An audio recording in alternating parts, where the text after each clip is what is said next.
चलिए प्रणिका science classes में आज हम लोग केमिस्ट्री का पहला चैप्टर 11th क्लास का रिवीजन कर रहे हैं। पढ़ा नहीं रहे, रिवीजन करा रहे हैं। रिवीजन का मतलब है कि वो सभी महत्वपूर्ण तथ्यों को हम लोग बारीकी से देखेंगे जिसके बारे में हम लोग को जानना चाहिए, जो कि कई परीक्षाओं में पूछा जाता है।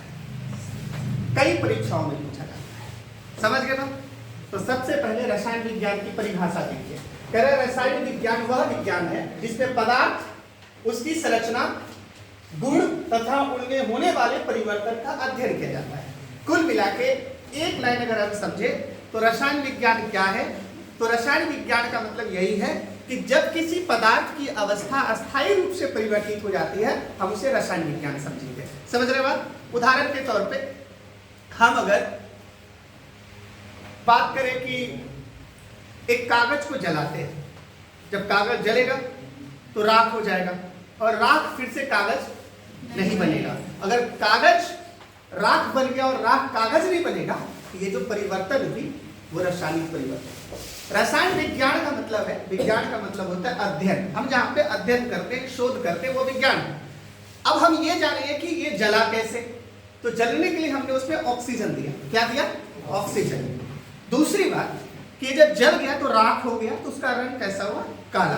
तो काला मतलब कार्बन, तो वो क्या है? कार्बन। तो ये जो हम जलने की प्रक्रिया का अध्ययन करते हैं, वो काला जो हुआ वो कार्बन है, उसकी बात करते हैं। यही क्या है? रसायन विज्ञान है। समझ में आ रहा है आपको? ठीक है। अब जैसे यहाँ पे दिया हुआ है कि दूध का दही में बदलना, लोहे का जंग लगना एक रासायनिक परिवर्तन है। क्या है? रासायनिक परिवर्तन है। तो क्योंकि एक और है, हम लोग विज्ञान को दो भागों में बांट के अपने दैनिक क्रियाकलाप में अध्ययन करते हैं। एक है भौतिक परिवर्तन और एक है रासायनिक परिवर्तन। जैसे पानी बर्फ बन जा रहा है और बर्फ फिर से पानी बन जा रहा है, तो बर्फ और पानी अगर एक दूसरे का पूरक है, आप देखिए बर्फ को छोड़िएगा पानी बन जाएगा, पानी फिर से बर्फ बन जाएगा। इसे हम भौतिक परिवर्तन कहेंगे, रासायनिक परिवर्तन नहीं कहेंगे, क्योंकि इसमें अस्थायी परिवर्तन नहीं है और स्थायी परिवर्तन है। समझ गए बात? चलिए, तो इतना तो आप समझ गए होंगे। अब इसके आगे हम लोग देखते हैं। उसके बाद है कि द्रव्य मतलब पदार्थ। अब सबसे पहली जो चीज है, अगर हम इस प्रकृति में हैं, तो उसकी सबसे महत्वपूर्ण चीज जो है वो है पदार्थ। क्या है? पदार्थ। अब अगर पदार्थ की बात करें तो आप जानते हैं कि पदार्थ वह है जो स्थान घेरता है। जो स्थान घेरता है हम उसे क्या कहते हैं? पदार्थ कहते हैं। कोई इसमें दिक्कत नहीं। द्रव्य या पदार्थ, मैटर इंग्लिश में कहते हैं।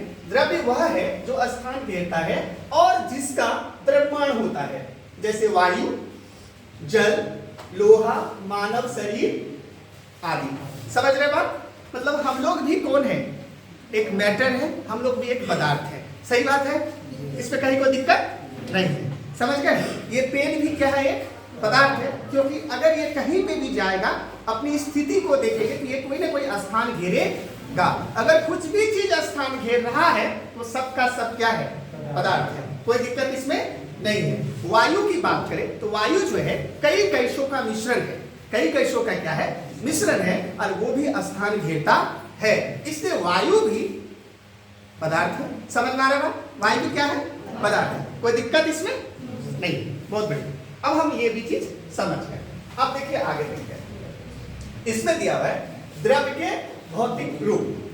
देखिए द्रव्य के भौतिक रूप का मतलब ये हुआ कि ये जो आप अपने खुली आंखों से देख पा रहे हैं, आप अपने प्रकृति में उस चीज को देख पा रहे हैं कि ये जो पदार्थ है उसकी कितनी अवस्थाएं हैं।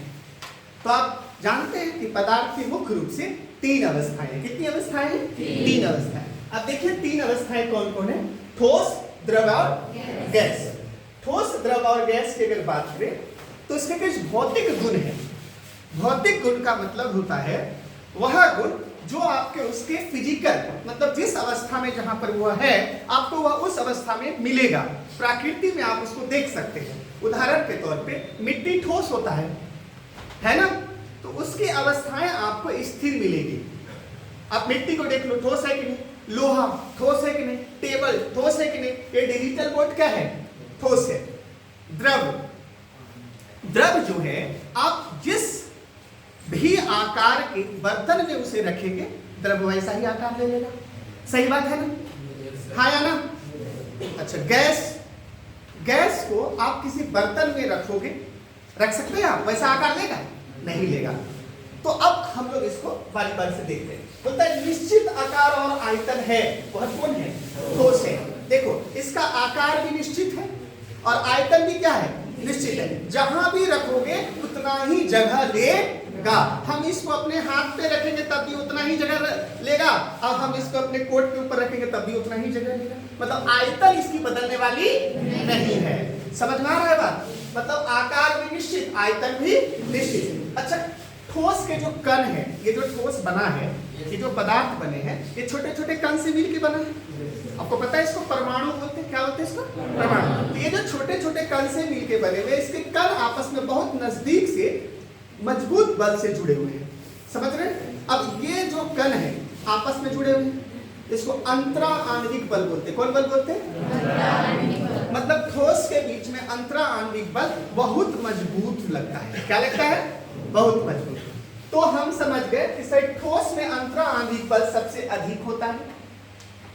ठोस का निश्चित आकार होता है, ठोस का निश्चित आयतन होता है। कोई दिक्कत इसमें नहीं है।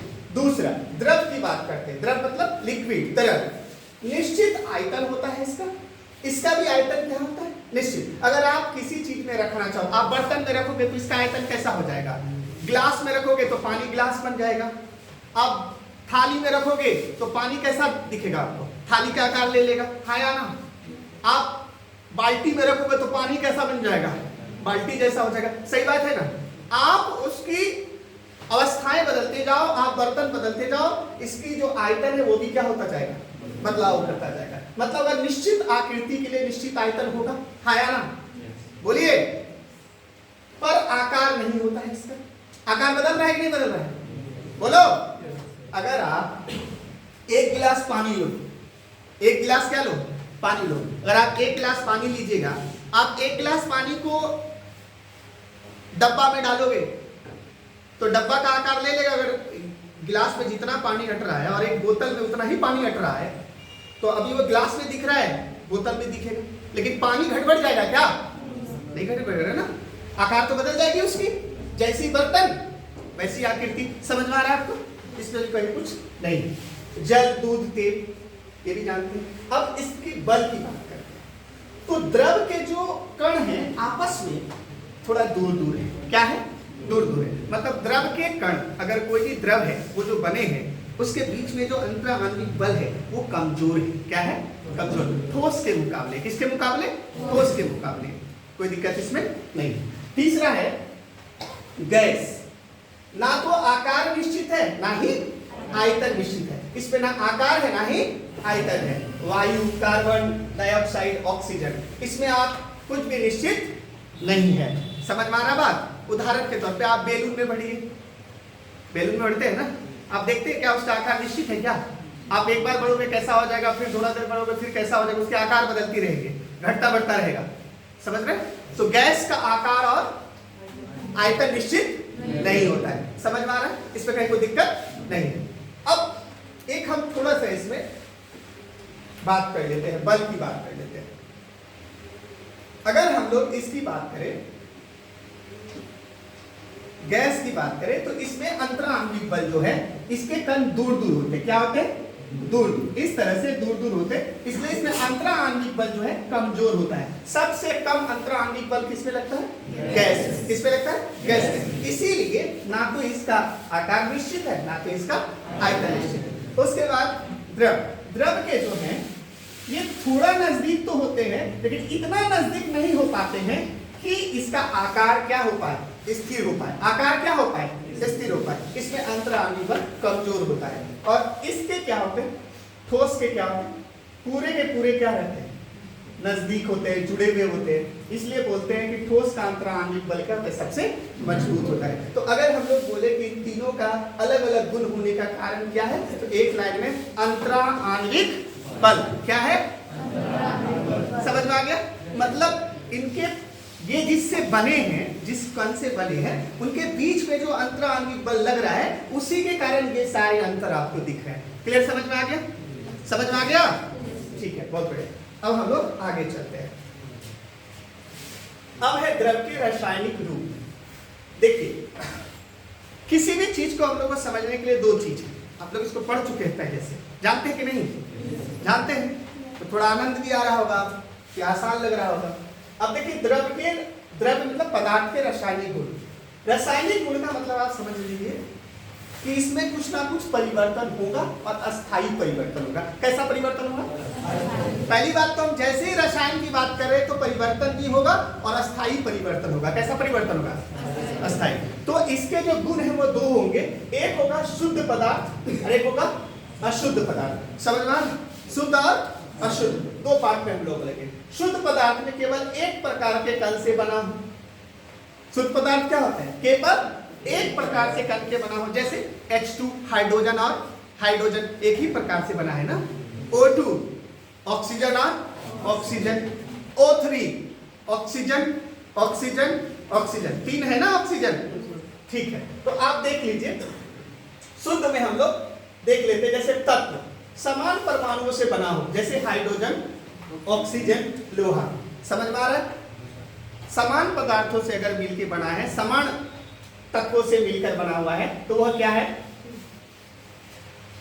कौन है वो? तत्व। कौन है?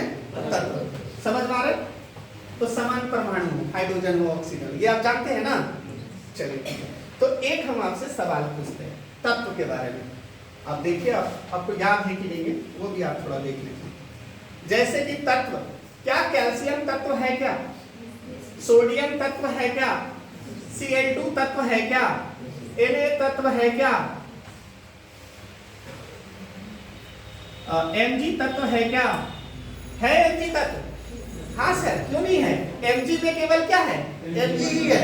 सोडियम में केवल क्या है? सोडियम ही है। कैल्शियम में केवल क्या है? कैल्शियम ही है। क्लोरीन में केवल क्या है? क्लोरीन ही है। ये सब के सब क्या है? तत्व है। सब के सब क्या है? तत्व है। समझ में आ रहा है? तो और ये जो तत्व किससे मिलकर बनते हैं? परमाणु से मिलकर बनते हैं। किससे मिलकर बनते हैं? परमाणु से मिलकर बनते हैं। कहीं कोई दिक्कत इसमें नहीं है। अच्छा, एक बात हम थोड़ा सा डिस्कस करते हैं परमाणु का थोड़ा, क्योंकि हम लोग तो इसके थोड़ा अंदर चलेंगे। अब परमाणु के बारे में जानते हैं कि नहीं? परमाणु का मतलब होता है परमाणु, अर्थात ऐसा छोटा कण जो और छोटा नहीं हो सकता है। ऐसा कण जो और छोटा नहीं हो सकता है, हम उसे क्या बोलते हैं? परमाणु कहते हैं। क्या कहते हैं उसको? परमाणु कहते हैं। अच्छा, परमाणु को इंग्लिश में हम लोग एटम कहते हैं। क्या कहते हैं इंग्लिश में? एटम। देखिए, एटम का एक लैटिन वर्ड है ये, और एटम एक लैटिन वर्ड है, तो इसका जो अर्थ होता है अनकट होता है। क्या होता है इसका मतलब? अनकट। अनकट का मतलब होता है जिसको और काटा ना जा सके। लेकिन एक बात आपको बताते हैं, ये तो शुरुआती समय था जब विज्ञान अपनी विस्तार कर रहा था, समझ रहा था। हम रसायन विज्ञान के उस अवस्था में थे जब हम रसायन विज्ञान की गिनती स्टार्ट की थी, 1 2 3, मतलब हम वहां पे कुछ भी नहीं जानते थे, प्रयास कर रहे थे। आज विज्ञान काफी तरक्की कर चुका है, और जब विज्ञान तरक्की कर लिया तो उसने कहा कि नहीं, परमाणु और भी विभाजित हो सकता है और उसके अंदर भी कण है। हमने पढ़ा है कि परमाणु आज अलग अलग हो सकता है। हमने पढ़ा है कि इसके अंदर इलेक्ट्रॉन एक मौलिक कण है, प्रोटॉन, और एक क्या है? न्यूट्रॉन। हाँ या ना? हमने इसके बारे में पढ़ा। लेकिन जब शुरुआती चरण था तो हमने पढ़ा कि atom is a Latin word जिसका मतलब होता है अनकट। जिसका मतलब क्या होता है? लेकिन आज तो ये अंदर है, इसके कण है ना, कण इलेक्ट्रॉन, प्रोटॉन और न्यूट्रॉन। कहीं कोई दिक्कत इसमें नहीं है। दूसरा क्या है कि आज हमने इसको भी पढ़ लिया और हमने ये भी चीज जाना कि इलेक्ट्रॉन, प्रोटॉन, न्यूट्रॉन भी किसी अन्य कण से मिलकर बने हैं। हाँ या ना? जिसको हम लोग क्वार्क कहते हैं। क्या कहते हैं? क्वार्क। क्या कहते हैं इसको? क्वार्क कहते हैं। और आप जानते हैं कि ये मौलिक कण है, इलेक्ट्रॉन क्वार्क से मिलकर नहीं बना है, लेकिन प्रोटॉन और न्यूट्रॉन क्वार्क से बना है। हाँ या ना? पता है ना आपको? चलिए, तो आप जानते हैं कि प्रोटॉन क्वार्क से मिलकर बना है और न्यूट्रॉन भी क्वार्क से मिलकर बना है। तो आप देखिए कि किस तरह से केमिस्ट्री, किस तरह से रसायन विज्ञान अपने शुरुआती चरण में जो कह रहा था कि पदार्थ परमाणु से मिलकर बना है, परमाणु से मिलकर बना है, जो टुकड़ों में नहीं बटेगा, आने वाले समय में पहले इलेक्ट्रॉन, प्रोटॉन, न्यूट्रॉन में बदला, और आज इलेक्ट्रॉन प्रोटॉन न्यूट्रॉन पे शोध हुआ तो आज ये क्वार्क तक पहुंच चुका है। हाँ या ना, बोलिए। और ये जो क्वार्क है, इसी से ये पूरा यूनिवर्स की रचना हुई है। हम आप यहीं से आए हैं, इसी क्वार्क से हम लोग यहाँ पहुंचे हैं। तो पहले हमारे जो भारतवर्ष के जो उपनिषद है, जो ऋषि मुनि थे, ऋषि कर्णाद 600 ईसा पूर्व, उन्होंने बताया था कि परमाणु की बात की थी। उससे परमाणु की बात कर दी थी कि परमाणु है ये सभी पदार्थ, हम आप, ये दुनिया के सभी कुछ एक छोटे से कण से मिलकर बना है, जिसे हम परमाणु कहते हैं। लेकिन उस समय के लिए परमाणु कहना ही बहुत बड़ी बात थी, कि आज के लिए क्वार्क बहुत बड़ी बात है कि नहीं? आने वाले समय में शोध होगा और चीजें निकलेगी। उम्मीद है आपको समझ में आ रहा है, सही आ रहा है? Yes sir. चलिए अब आगे चलते हैं। अब जो है अच्छा, इसमें और एक चीज है, तत्व का मतलब आप समझ गए, जो एक ही प्रकार के परमाणु से बने हो, हम उसे क्या कहते हैं? तत्व कहते हैं। कोई दिक्कत? नो। दूसरा है यौगिक। देखिए अब यहाँ क्या है, एक से अधिक प्रकार के, मतलब अगर एक से अधिक प्रकार के परमाणुओं से मिलकर बने हो तो हम उसे क्या बोलते हैं? यौगिक बोलते हैं। लेकिन यौगिक में एक और बात है, यौगिक में जितने भी परमाणु हैं वो जो मिल रहे हैं उनका अनुपात स्थिर होना चाहिए। क्या होना चाहिए? स्थिर। मतलब अगर यौगिक बन रहे हैं, दो या दो से अधिक तत्व के निश्चित अनुपात क्या होना चाहिए? कैसे होना चाहिए? निश्चित अनुपात। उदाहरण के तौर पे अगर हम चीनी और पानी को मिला दें तो शरबत बन गया, है ना? तो आप शरबत में आप कैसे बताओगे कि कितना चीनी है कितना पानी? बता पाओगे? नहीं बता पाएंगे। लेकिन अगर हम कार्बन और ऑक्सीजन को मिला दें और ऑक्सीजन की मात्रा अधिक है तो CO2 बनेगा। क्या बनेगा? CO2। आप देखो यहाँ कार्बन की संख्या 1, यहाँ पे कितना है? 1, यहाँ पे कितना है? 2, 2 1 3, इधर भी क्या है? 2 1 3, तो यहाँ भी 3 परमाणु है, यहाँ पे भी कितना परमाणु है? 3 परमाणु है। तो ये निश्चित अनुपात में मिले हैं और यौगिक बनते हैं। समझ में आ रहा है? बोलिए। यदि परमाणु निश्चित अनुपात में मिल रहे हो और मिलने के बाद भी उसके अनुपात आपको पता चल रहा है, तो वो सब के सब क्या है?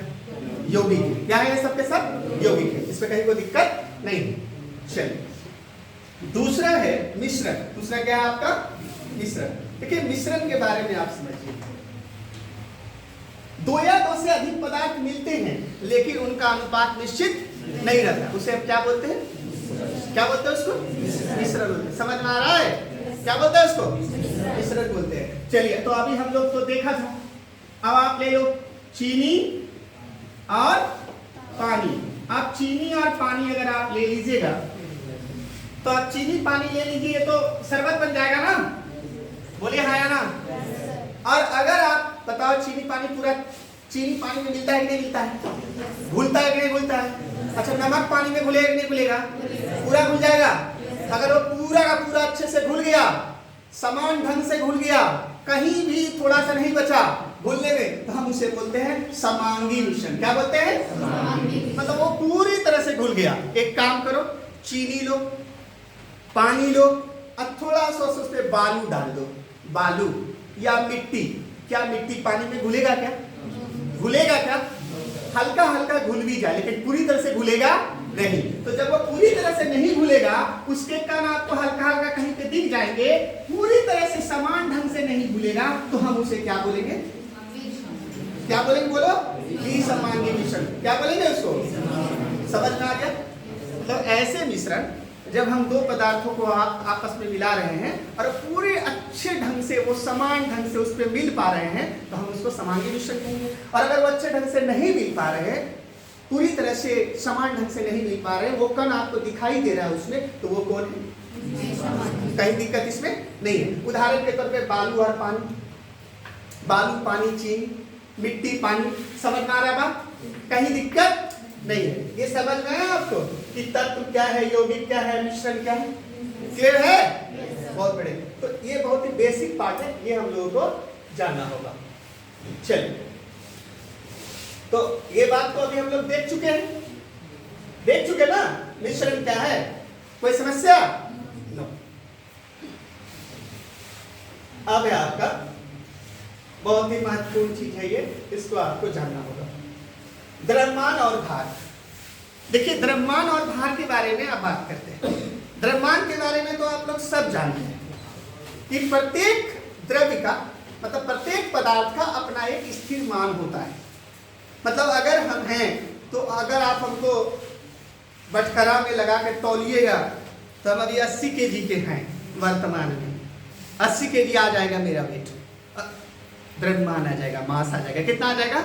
मास आ जाएगा। कितना आ जाएगा? 80 kg। समझ पा रहे हो?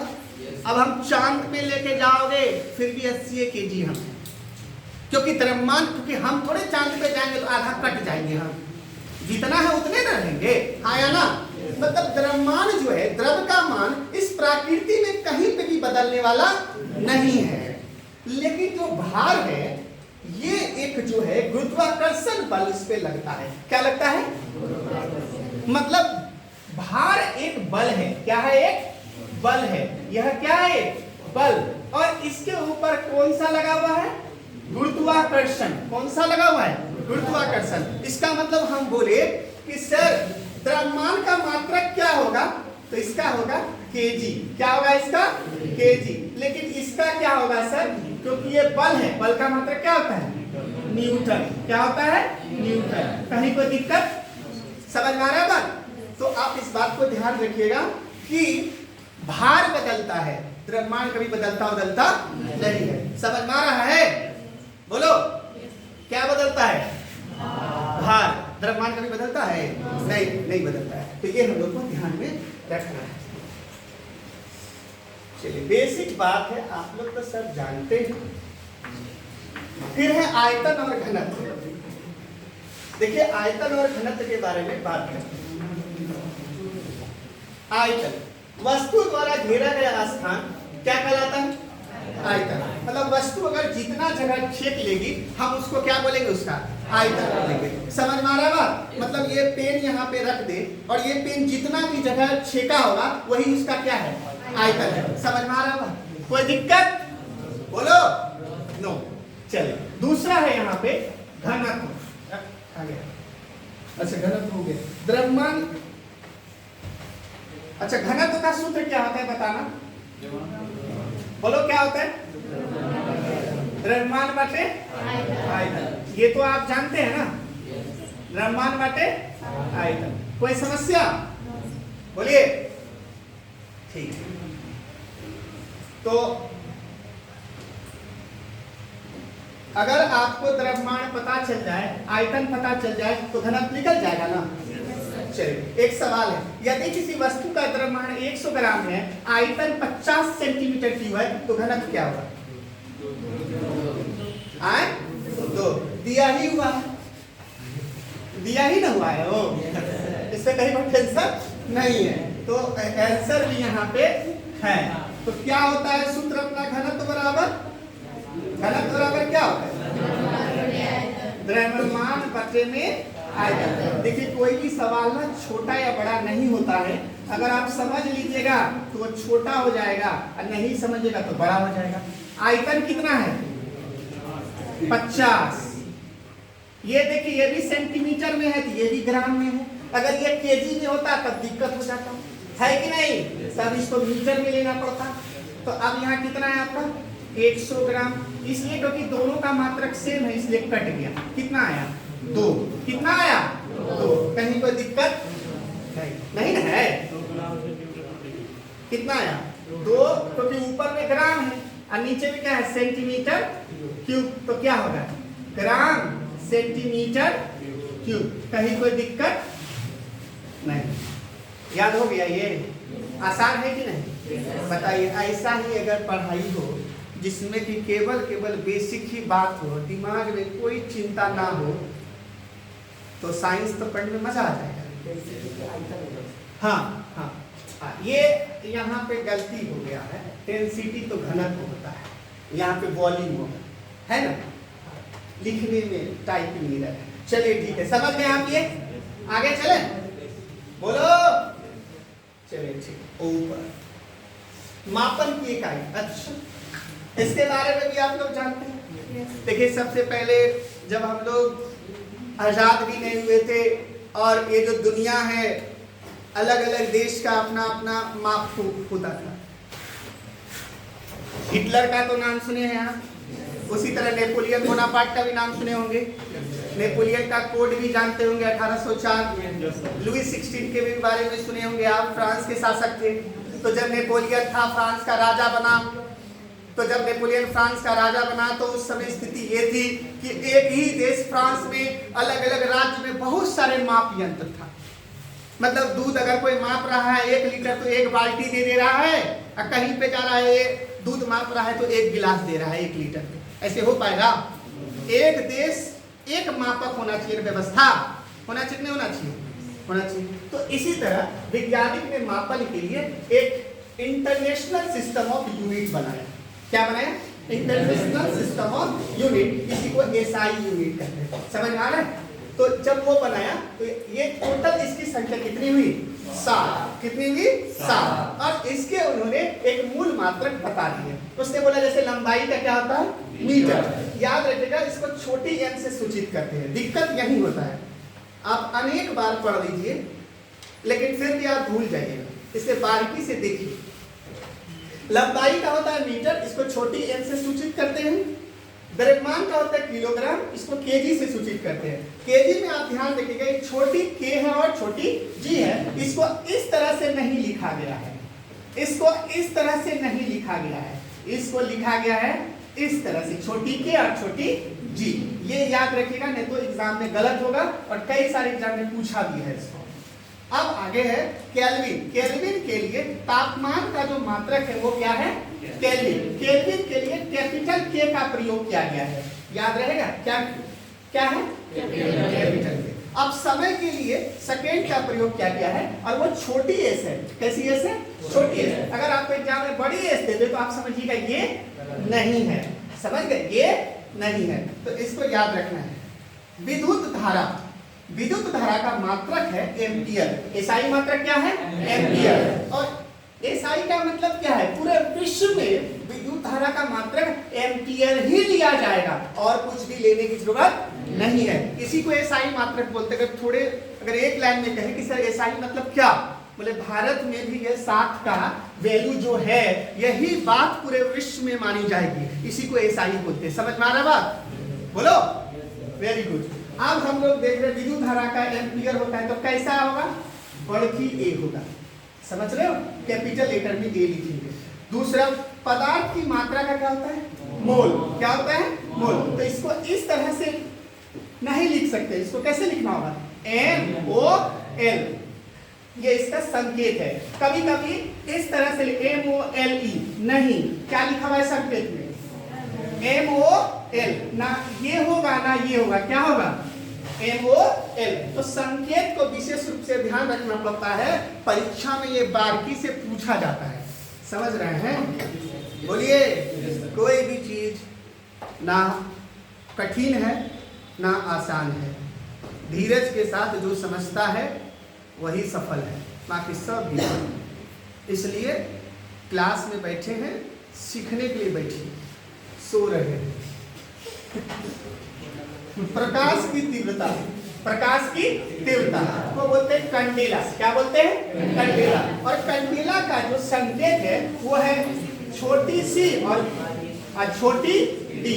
याद रहेगा? छोटी सी और छोटी डी। ऐसे करके एग्जाम में कभी कभी दे देता है, तो ये सही हो जाएगा कि नहीं? कभी कभी नहीं होगा, आपका गलत हो जाएगा। आंसर क्या है? छोटी सी और छोटी डी। याद रहेगा? तो बोलेगा आपसे कि कितने एसआई मात्रक हैं? 7 है। याद रहेगा? और एसआई मात्रक में से आप देखिए कैपिटल लेटर में 2 को ही लिखा गया है। एक है केल्विन तापमान का और दूसरा है विद्युत धारा एम्पियर का। हाँ या ना? दोनों एक दूसरे का भाई है। जब ज्यादा देर तक करंट चलता है तो तापमान आइए ना जाता है, हीट आ जाता है कि नहीं आ जाता है? बस दोनों भाई भाई में कोई दिक्कत नहीं। और आप लोग तो समझदार हैं, तो दिक्कत कैसे होगा? अब है रासायनिक नियम आ गया, बताइए। अब तो ये तो और आसान है, रासायनिक नियम। देखिए रासायनिक नियम में सबसे पहला बात है द्रव्यमान संरक्षण का नियम। क्या है? अब देखिए संरक्षण का मतलब क्या होता है, पहले ये चीज समझ लीजिए। संरक्षण का मतलब होता है जो बहुत ही साधारण सी चीज है। जो जितना है उतना ही रहेगा, उसमें किसी भी रूप में कोई बदलाव होने वाला नहीं है। मतलब एक है तो एक ही आएगा, दो है तो दो ही आएगा, तीन है तो तीन ही आएगा। मतलब संरक्षण शब्द का मतलब यह बचाव कर लेना, बचा लेना, उसको खत्म होने नहीं देना। समझ में आ रहा है? तो अगर हम द्रव्यमान के संरक्षण की बात करेंगे तो द्रव्यमान ना घटेगा ना बढ़ेगा। समझ में आ रहा है? इसका मतलब यदि कार्बन ऑक्सीजन से मिल रहा है और CO2 बन रहा है तो कार्बन और ऑक्सीजन का पहले जितना द्रव्यमान था CO2 बनने के बाद भी उसका उतना ही द्रव्यमान रहेगा। समझ में आ रहा है बात? इसी को क्या बोलते हैं? द्रव्यमान संरक्षण का नियम। क्या कह रहा है? किसी रासायनिक परिवर्तन में द्रव्यमान ना तो उत्पन्न होता है ना ही नष्ट होता है। समझ में आ रहा है?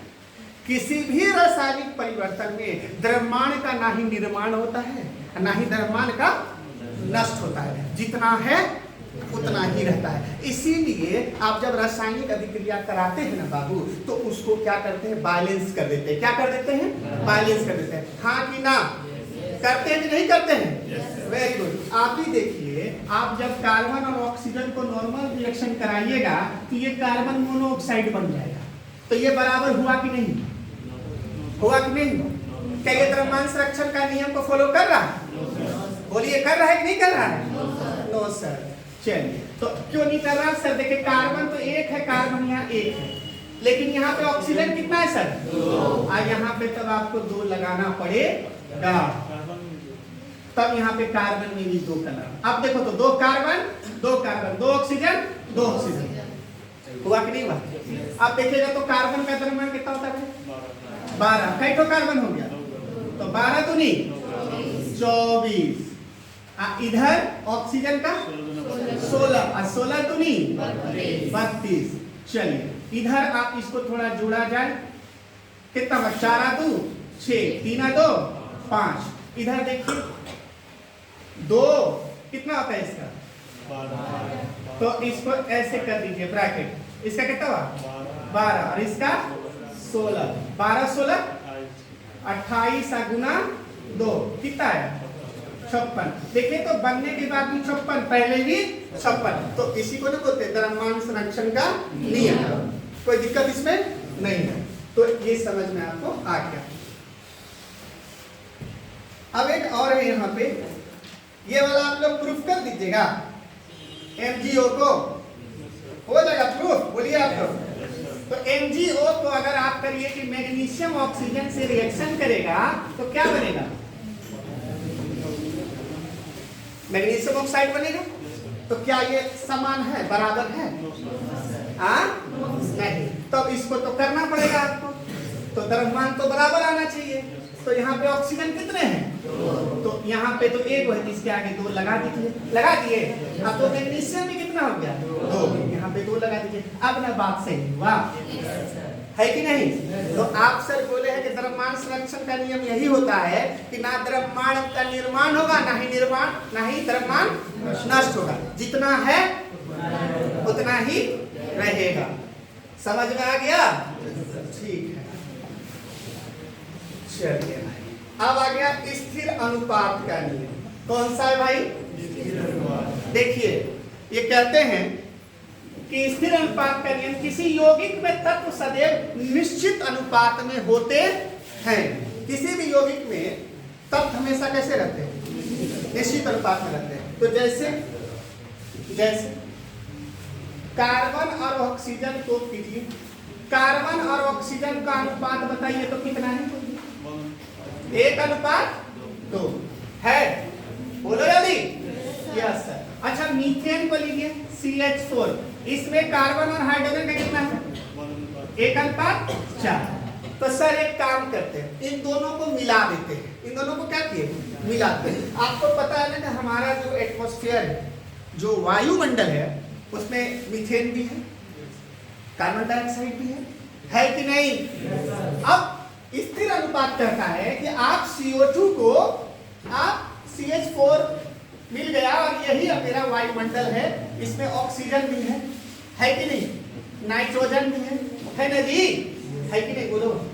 ऑक्सीजन भी है, नाइट्रोजन भी है, CO2 भी है ना, थोड़ा हीलियम भी है, सब है, हाइड्रोजन भी है, तो ये सब कुछ है। लेकिन जब ये मिलादी है तो उसमें भी कार्बन और ऑक्सीजन का अनुपात CO2 में क्या होगा? 1:2 ही होगा। ये कहना चाह रहा है, समझ में आ रहा है? मतलब यदि आप गैस को आपस में मिला भी दोगे तो उस यौगिक में जो तत्व के अनुपात है वो बदलेंगे नहीं। समझ में आया क्या कह रहे हैं? मतलब CO2 अकेले है तो अकेले तो है ही ना है, अगर वो किसी में मिल भी गया तो उसके अनुपात बदलेंगे नहीं, उसके अनुपात बदलेंगे नहीं। Very good.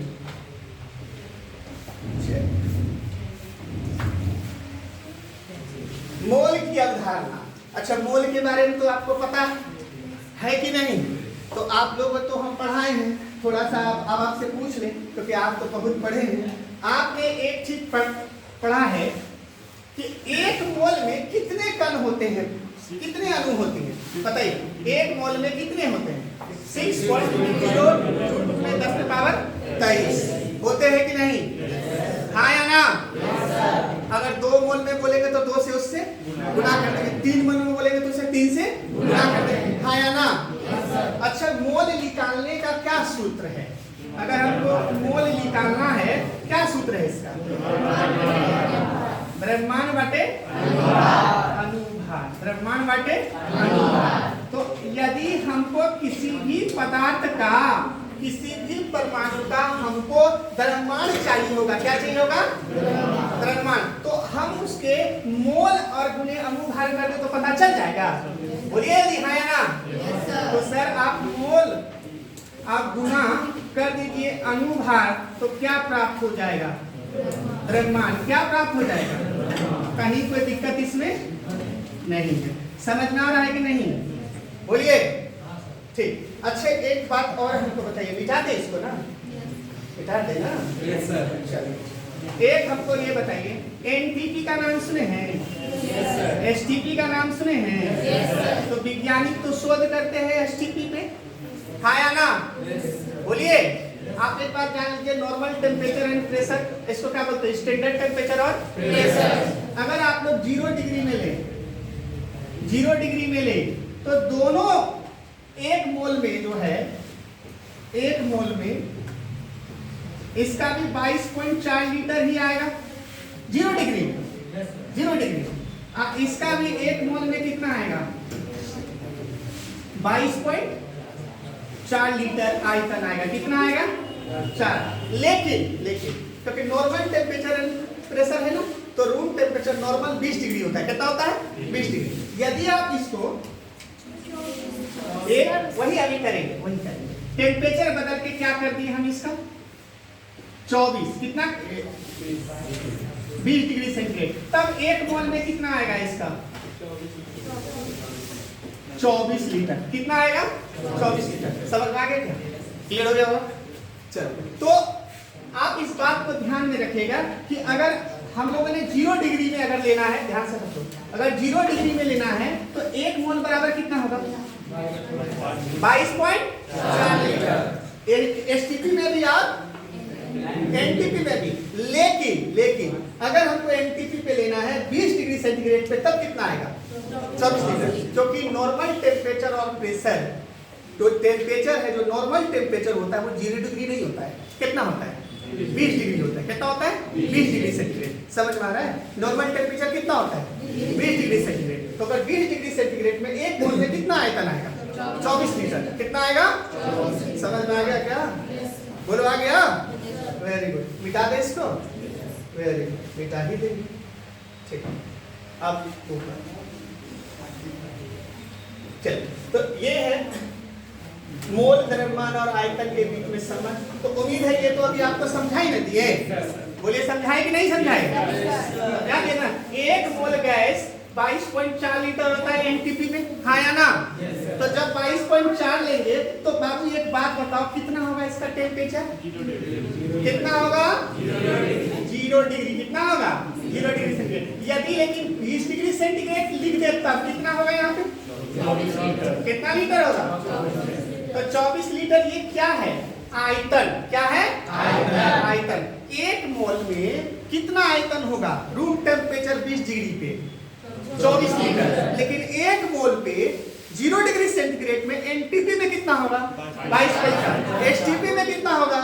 22.4। क्या होगा? आयतन। क्या होगा? आयतन। कहीं कोई दिक्कत इसमें नहीं। ठीक।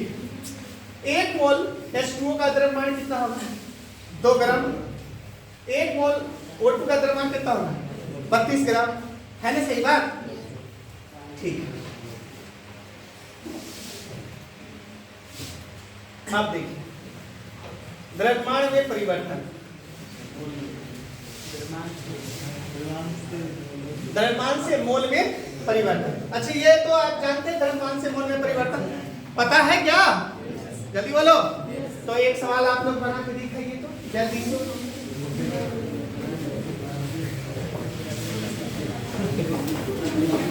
यदि CO2 नहीं देंगे आप, यदि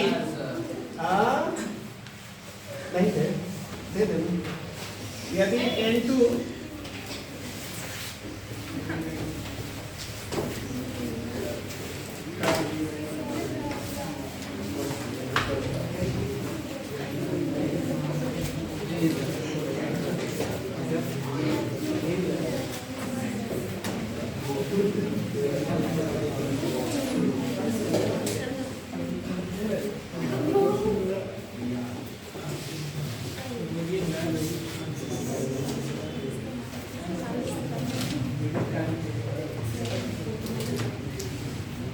बताइए, यदि N2 गैस का द्रव्यमान 56 ग्राम दिया है तो कितना मोल होगा?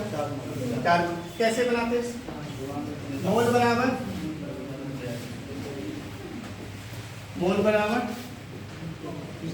द्रव्यमान बटे अनुपात। और आपको पता है कि द्रव्यमान मेरे पास पता है कितना द्रव्यमान है आपका? 56 ग्राम।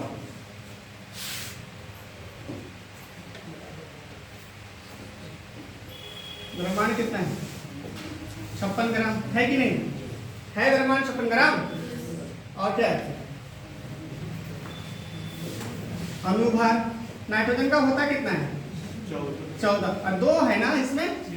तो 2 तो 14 दूना 28 ग्राम तक। तो क्या होगा इसका? कितना? 56 ऊपर और नीचे 28। भाग दीजिए कितना आएगा? 2। कितना मोल आया? 2 मोल आया आंसर। ये सबको पता है ना? देखो ये बहुत बेसिक बात है, ये तो पता होना ही चाहिए। ठीक है, अब जिनको पता है वो तो खुश है, और जिनको नहीं पता है वो भी खुश है, क्योंकि वो लिख नहीं रहे हैं। लिखना चाहिए आपको, कोई भी चीज छोटा या बड़ा नहीं होता है, समझ में नहीं आएगा तो कठिन हो जाएगा। मिटा दे इसको। Very good. तो जल्दी से इसको लिखा जाए। तो उम्मीद है ये समझ में आपको आ गया होगा। कोई दिक्कत? तो कई बार बता भी चुके ना आपको, फिर भी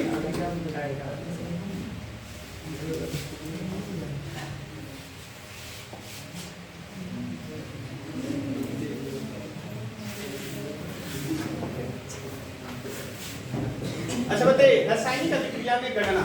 किसी अभिक्रिया में अभिकारक व उत्पाद के द्रव्यमान मोल व आयतन की गणना इस सिद्धांत पर की जाती है कि द्रव्यमान संरक्षण होता है।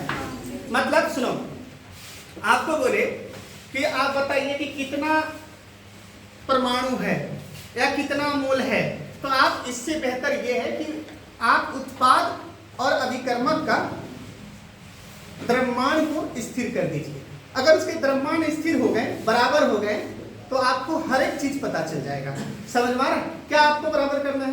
द्रव्यमान। क्या बराबर करना है? द्रव्यमान। मतलब रिएक्टेंट और प्रोडक्ट का यदि हम द्रव्यमान को स्थिर कर दे, बराबर कर दे, तो हमारी सारी समस्या क्या हो जाएगी? खत्म हो जाएगी। क्योंकि विज्ञान कहता है कि कोई भी अभिक्रिया होने से पूर्व और अभिक्रिया होने के बाद का द्रव्यमान बदलता नहीं है। और यदि हम द्रव्यमान को बराबर कर दिए तो मोल भी पता चल जाएगा। समझ में आ रहा है? परमाणु की संख्या भी पता चल जाएगी और उसके निश्चित अनुपात भी पता चल जाएगा। समझ में आ रहा है? तो आपको अभिकर्मक और उत्पाद का क्या बराबर करना है? द्रव्यमान। क्या बराबर करना है? द्रव्यमान। याद रहेगा? चलिए, तो ये हम लोग को ध्यान में रखना है। तो एक यहाँ पे दिया हुआ है H2 + Cl2 क्या होता है? HCl होता है। क्या होता है बाबू? HCl। क्या होता है? जब हाइड्रोजन क्लोरीन से रिएक्शन करता है तो हाइड्रोक्लोरिक एसिड बनता है, HCl। क्या बनता है? HCl। अब आप एक बात बताओ, आप इसको जब बराबर करोगे, इसके द्रव्यमान को जब बराबर करोगे तो यहाँ पे कितने हाइड्रोजन है? 2। कितने क्लोरीन है? 2। तो सबसे पहले क्लोरीन को बराबर करो, तो कितने क्लोरीन है? 2। तो यहाँ पे 2 लगा दो, लग गए, 2 क्लोरीन हो गया, 2 हाइड्रोजन भी हो गया, बात खत्म। अब आप देखो हाइड्रोजन यहाँ पे कितना है? 2। क्लोरीन कितना है? 2। यहाँ पे भी हाइड्रोजन 2, क्लोरीन 2, एकदम अनुपात सेम आ गया इसका। सही बात है। यहाँ पे कितने मोल है हाइड्रोजन का? 2। यहाँ पे क्लोरीन 2, यहाँ पे भी हाइड्रोजन 2 मोल, क्लोरीन 2 मोल, कोई दिक्कत नहीं है। मतलब ये हुआ कि अगर आपके एग्जाम में आता है, आप जो इंपॉर्टेंट बात ये है, अगर आपके परीक्षा में आता है कि हमको क्या बराबर करना है? द्रव्यमान। क्या बराबर करना है? क्यों करना है सर? क्योंकि द्रव्यमान ना किसी अभिक्रिया में घटता है ना बढ़ता है, द्रव्यमान संरक्षित रहता है। इसीलिए हम किसी भी अभिक्रिया में द्रव्यमान को बराबर करते हैं तो अन्य चीज खुद बहुत खुद बराबर हो जाता है। समझ में आ रहा है? ठीक है, तो अब आगे प्रतिशत की बात करते हैं। किसकी बात करते हैं? प्रतिशत की। अच्छा एक बात बताइए, किसी भी यौगिक में यदि किसी भी यौगिक में आपको तत्व का प्रतिशत ज्ञात करना है, किसका प्रतिशत ज्ञात करना है बाबू? तत्व का। आप देखिए किसी भी यौगिक में तत्व का प्रतिशत कैसे ज्ञात करते हैं। आप एक काम कीजिए, सबसे साधारण सा बात है, हम लोग H2O को ले लेते हैं, यहाँ H2O लिया गया है, तो H2O का सबसे पहले अनुभार चाहिए। क्या चाहिए? यौगिक है ना H2O, क्या है ये? यौगिक। तो यौगिक का अनुभार क्या होगा बाबू? यौगिक का अनुभार क्या होगा आप लोगों को पता है कि नहीं? तो हाइड्रोजन का कितना होता है? 1। कितना होता है बाबू? 1। और ऑक्सीजन का कितना होता है? 16। कितने ऑक्सीजन है? कितने ऑक्सीजन है? तो यहाँ पे आप देखोगे कि हाइड्रोजन अनुपात ऑक्सीजन, सर हाइड्रोजन 1 है, ऑक्सीजन 2। हाँ या ना? अच्छा, उल्टा हो गया क्या? हाइड्रोजन कितने हैं? 2, ऑक्सीजन कितना है? 1। ऊपर लग के 100 तो नहीं रहा, तो कितना है यहाँ पे? 1 गुना 2, 1 गुना 2, 2 को है ना, अब प्लस ऑक्सीजन का है 1, 16 गुना 1 कितना हुआ? 2 और 16 18। कितना हुआ? 18। AMU, atomic mass unit. कहीं पर समस्या नहीं है। अच्छा किसका चाहिए प्रतिशत? किसका चाहिए बाबू प्रतिशत? हाइड्रोजन का। सर हाइड्रोजन का परसेंटेज चाहिए, तो हाइड्रोजन चाहिए, तो इसमें हाइड्रोजन कितना है? कितना हाइड्रोजन देखो तो, 2 हाइड्रोजन है ना, बोलो है कि नहीं? तो सर 2 हाइड्रोजन है, तो 1 गुना कितना आया? 2। और टोटल यौगिक का कितना है बाबू? 18। नीचे क्या हो गया? 18। कोई समस्या? और गुना क्या करेंगे बाबू? 100। प्रतिशत है तो गुना क्या होगा? 100। आप इसको काटेंगे तो यहाँ कितना आया? 9। अब आया 100 बटा में 9। आप इसको भाग दीजिए तो 11 नंबर 99, फिर 11 नंबर 11.11%। आ गया कि नहीं आ गया? बोलो आया? कि कितने लोग 1-2 को नहीं पता होगा? पक्का हम जानते हैं, इसलिए इस बात को समझना है। वो ऊपर बता दे, वो जगह खाली है। तो अब चलो CO2 को देख लेते हैं। तो CO2 का पहले अनुभार निकालेंगे कि नहीं? कितना है? 12 और कितना? 16 दूनी 32। 32 और 12 कितना आता है? 44 AMU।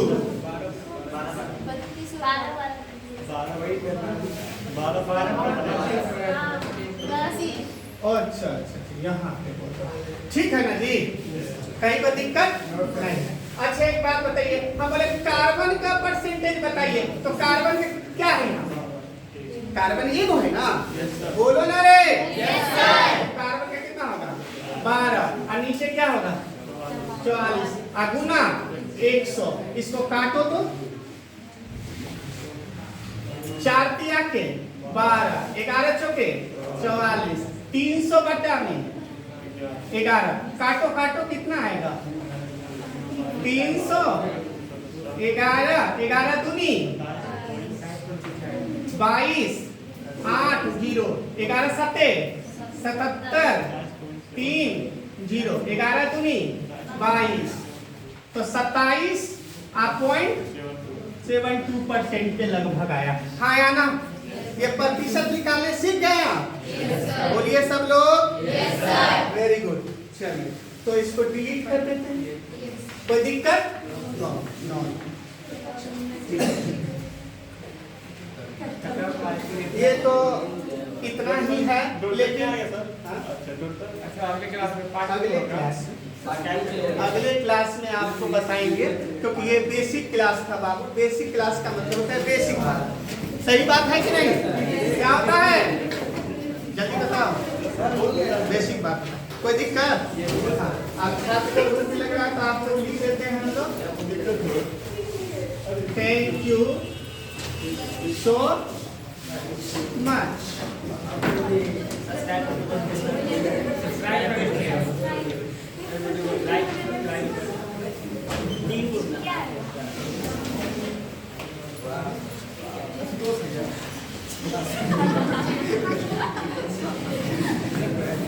ठीक है, धन्यवाद। कल मिलते हैं।